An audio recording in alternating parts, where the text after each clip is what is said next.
Good morning student. आज जो आपका चैप्टर है वो है फैमिली, परिवार।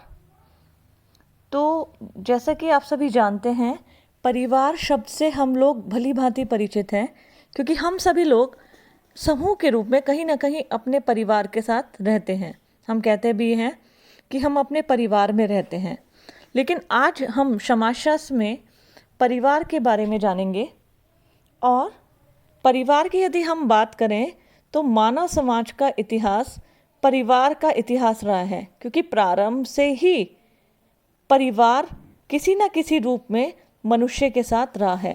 और मनुष्य भी सांस्कृतिक जो मनुष्य का विकास है वो विकास उसके परिवार के द्वारा ही प्रारंभ हुआ है। कई बार कहा भी जाता है कि परिवार बच्चे की प्राथमिक पाठशाला है। तो परिवार ही समाज की प्रारंभिक इकाई है, जहाँ मनुष्य का जन्म होता है, मनुष्य का विकास होता है। और वास्तव में सोशलाइजेशन की जब हम बात करते हैं, समाजीकरण की बात, तो व्यक्ति का या बच्चे का जो समाजीकरण होता है, संस्कृतिकरण होता है, उसके परिवार में ही प्रारंभ होता है। और परिवार से ही हमारे समस्त राष्ट्र का निर्माण भी होता है। तो परिवार हमारी प्राथमिक पाठशाला है, क्योंकि कहीं ना कहीं हम सभी अपने परिवार के सदस्य हैं। इसलिए परिवार जो है, परिवार का अस्तित्व प्राचीन काल से ही रहा है। समाजशास्त्रीय दृष्टिकोण में जब हम परिवार की बात करते हैं तो समाजशास्त्रीय दृष्टिकोण से परिवार का अर्थ पति पत्नी और उनकी संतानों से निर्मित इकाई को परिवार कहा जाता है। और विभिन्न समाजशास्त्रियों ने परिवार की अपनी अपनी परिभाषा दी है। देखिए, जब व्यक्ति सोचते हैं तो ज़रूरी नहीं है सभी व्यक्ति एक जैसा सोचें। सबकी सोच और समझ अलग अलग होती है। ऐसे ही परिवार की जब समाजशास्त्रीय परिभाषा की हम बात करते हैं तो परिवार की समाजशास्त्रीय परिभाषा में परिवार को परिभाषित करने के लिए अलग अलग समाजशास्त्रियों ने अलग अलग परिभाषाओं का इस्तेमाल किया है। अगर हम देखें, मैकाइवर तथा पेज समाजशास्त्री थे। उन्होंने अपनी पुस्तक सोसाइटी लिखी थी। अपनी पुस्तक सोसाइटी में मैकाइवर तथा पेज ने लिखा है, परिवार उस समूह का नाम है जो यौन संबंधों पर आश्रित है और इतना छोटा एवं शक्तिशाली है जो संतान के जन्म और पालन पोषण की व्यवस्था करता है। तो अगर हम मैकाइवर तथा पेज की डेफिनेशन को देखें तो उन्होंने परिवार उस समूह को बोला है जो कि छोटा और शक्तिशाली होता है और जो यौन संबंध मतलब जहाँ संतानोत्पत्ति की क्षमता होती है, स्त्री पुरुष जो संतान उत्पत्ति के लिए उनके पालन पोषण के लिए जिम्मेदार होते हैं, समूह में निवास करते हैं, उसे परिवार कहा जाता है। ऐसे ही आगबर्न और निमकॉफ समाजशास्त्री थे। आपने परिवार को परिभाषित करते हुए बताया है कि परिवार बच्चों अथवा बिना बच्चों वाले पति पत्नी अथवा किसी पुरुष अथवा स्त्री से एक ही साथ रहने वाले बच्चे की लगभग एक स्थायी समिति है। आपने आगबर्न तथा निमकॉफ ने द फैमिली पुस्तक भी लिखी थी और आपने स्वीकार किया था कि परिवार के लिए माता पिता के साथ साथ उनके बच्चों का भी होना ज़रूरी है। जबकि हालांकि उन्होंने अपनी डेफिनेशन कहा था कि जब एक स्त्री पुरुष मतलब विवाहित स्त्री पुरुष आपस में रहते हैं, उनके साथ बच्चे रहते हैं उनके, और कहीं ना कहीं वो स्थायी रूप से संबंधित हो, मतलब वो एक साथ स्थायी रूप से निवास करते हो, तो उसे परिवार कहा जाता है।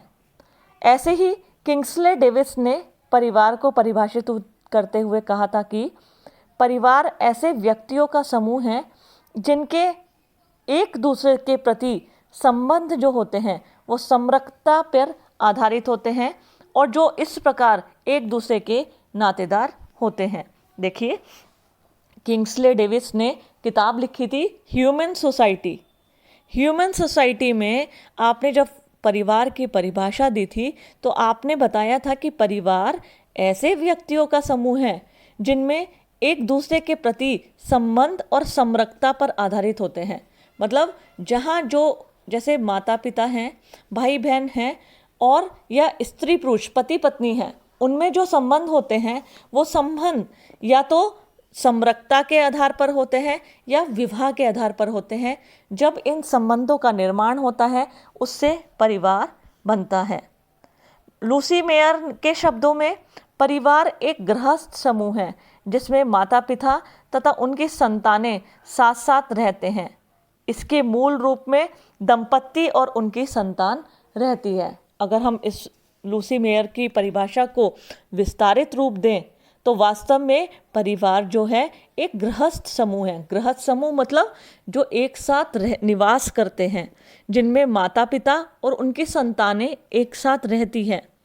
माता पिता से मतलब दंपत्ति से है, जिसमें पति पत्नी एक साथ निवास करते हैं।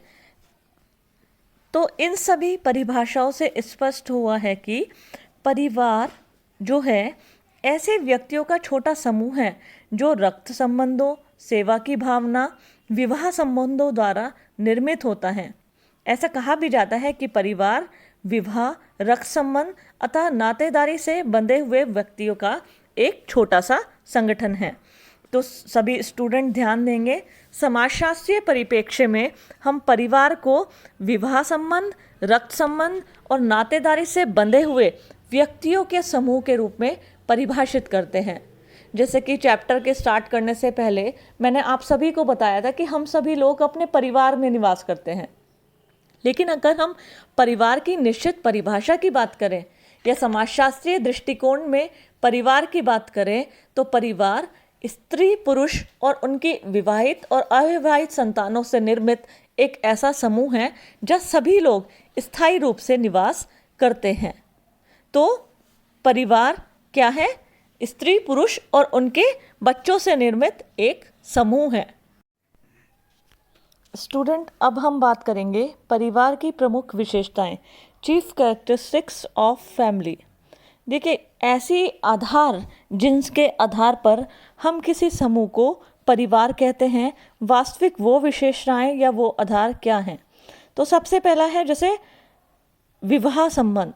जब स्त्री पुरुष के बीच मैरिज रिलेशन हो जाते हैं, मतलब वैवाहिक संबंध स्थापित हो जाते हैं और उनके द्वारा निर्मित जो एक फैमिली होती है, जब विवाह के उपरांत वो एक साथ रहना शुरू करते हैं और ऐसे संबंध जिनको हमारे समाज स्वीकृति देता है। विवाह संबंध क्यों कहा गया है?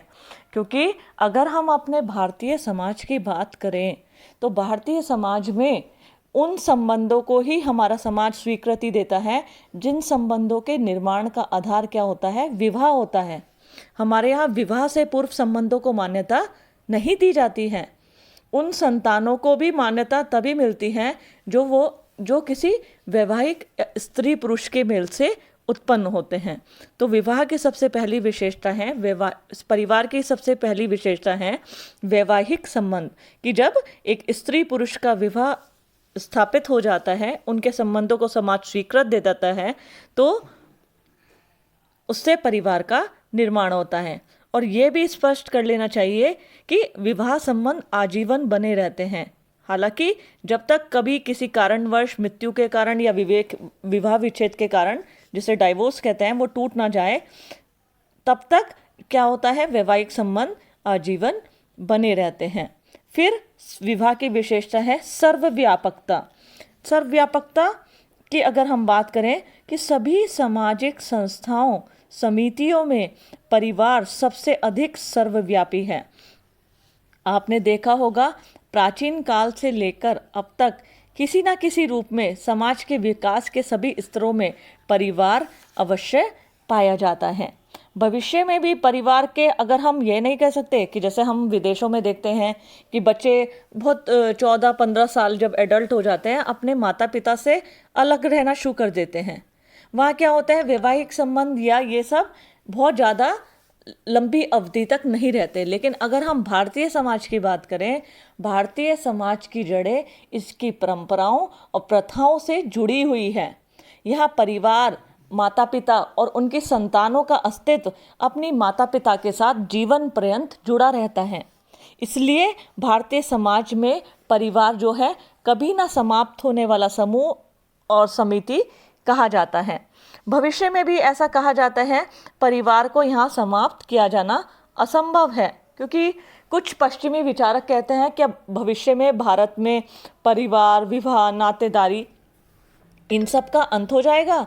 तो ये बहुत मुश्किल है, क्योंकि हमारा भारतीय समाज अपनी परंपराओं, प्रथाओं, नियमों और विश्वासों के दायरे से बंधा हुआ है। ऐसे में यह कह पाना असंभव है कि यहाँ परिवार, विवाह, नातेदारी ये सब बदल जाएंगे।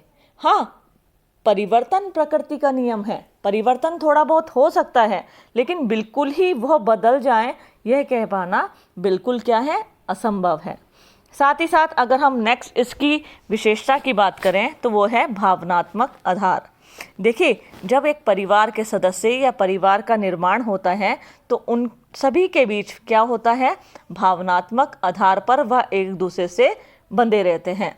जैसे पति पत्नी का संबंध होता है, माँ का स्नेह, पिता का पालन पोषण, पिता द्वारा दी गई सुरक्षा, जैसे हमें घर और खाने के रूप में, कपड़े के रूप में, हमारे पढ़ाने, हमारे दवाई का खर्चा उठाने के लिए।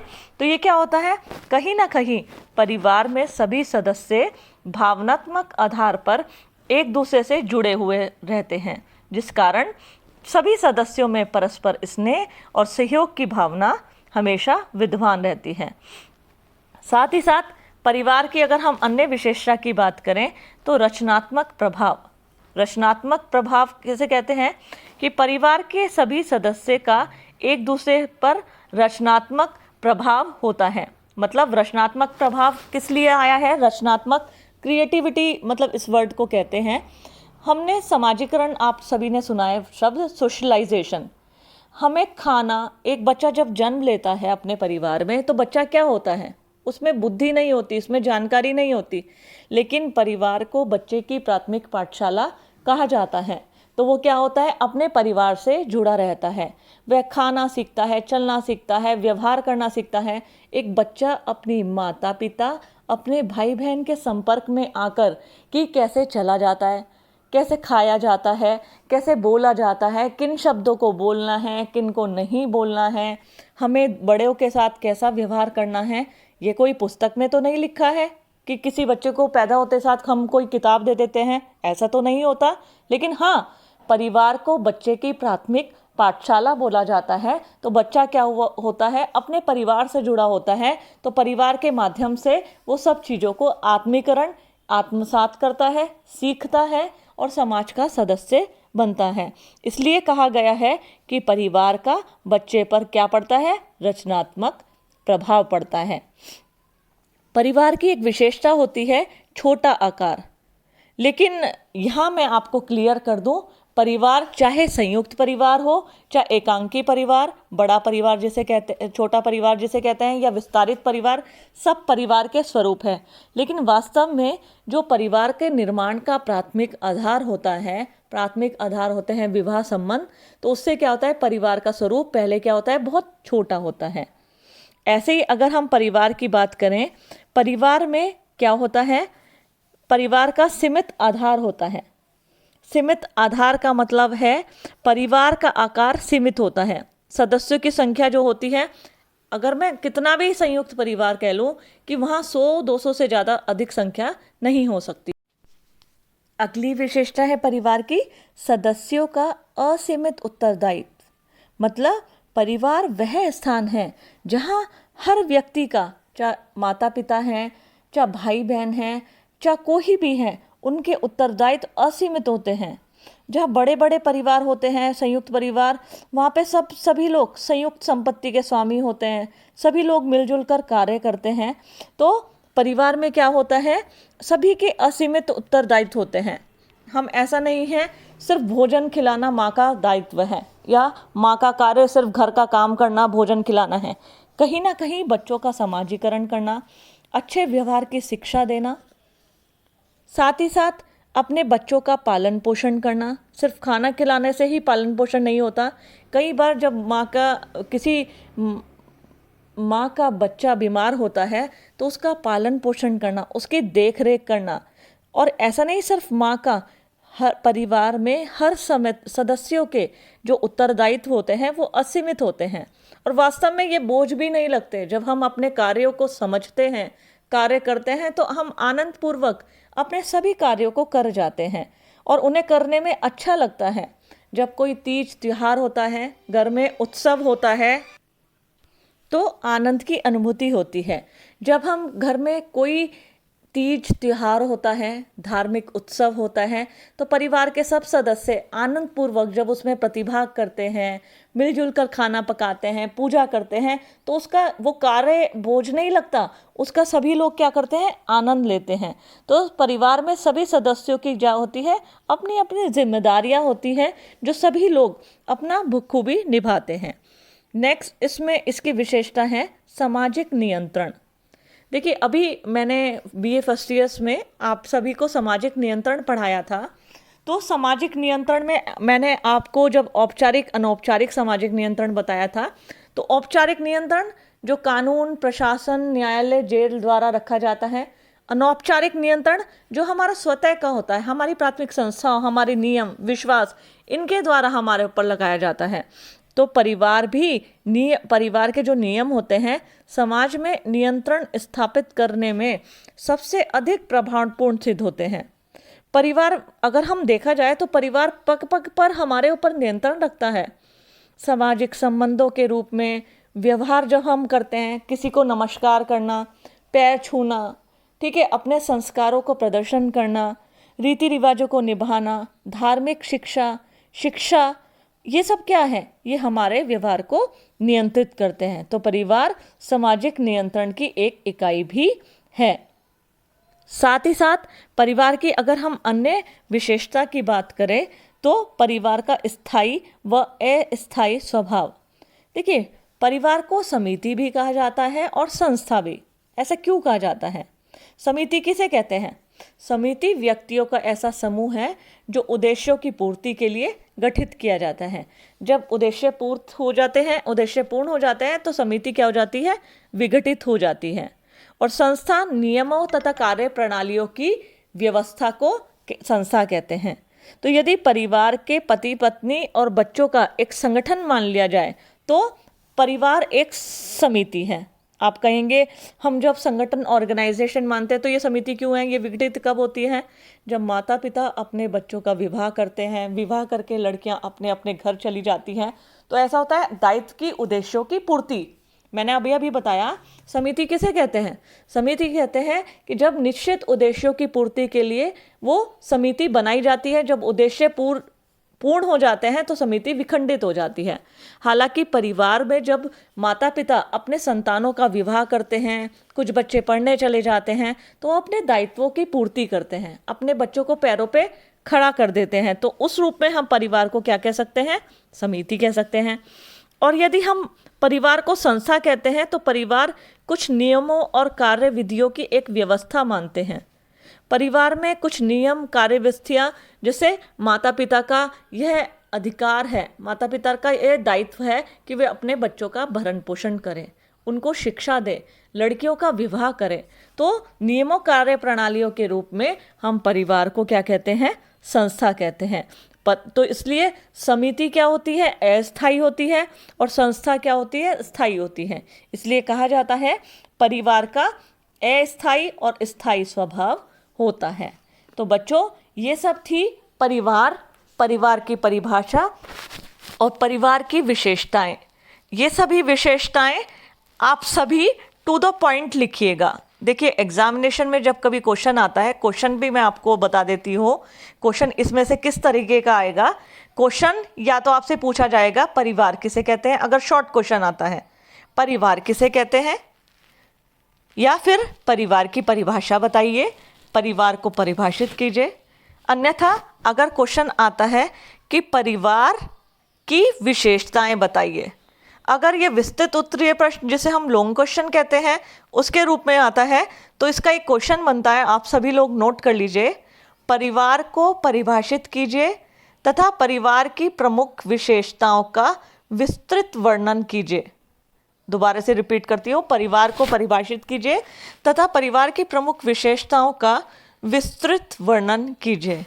तो इसको आप लॉन्ग क्वेश्चन के रूप में सभी लोग करेंगे। इस क्वेश्चन को कर लेना, आंसर भी आपकी किताबों में है, मैं भी आपको समय समय पर नोट्स भेजती रहूँगी, और साथ ही साथ आप सभी लोग मुझसे जुड़े रहेंगे यूट्यूब के लिंक के माध्यम से, और साथ ही साथ हमारी जो ऑनलाइन गूगल मीट पर कक्षाएं चलती हैं उसके माध्यम से। तो स्टूडेंट, अपना फैमिली वाला चैप्टर आपका कंप्लीट हो गया है, इसको बहुत अच्छे से पढ़िएगा। Have a nice day, bye.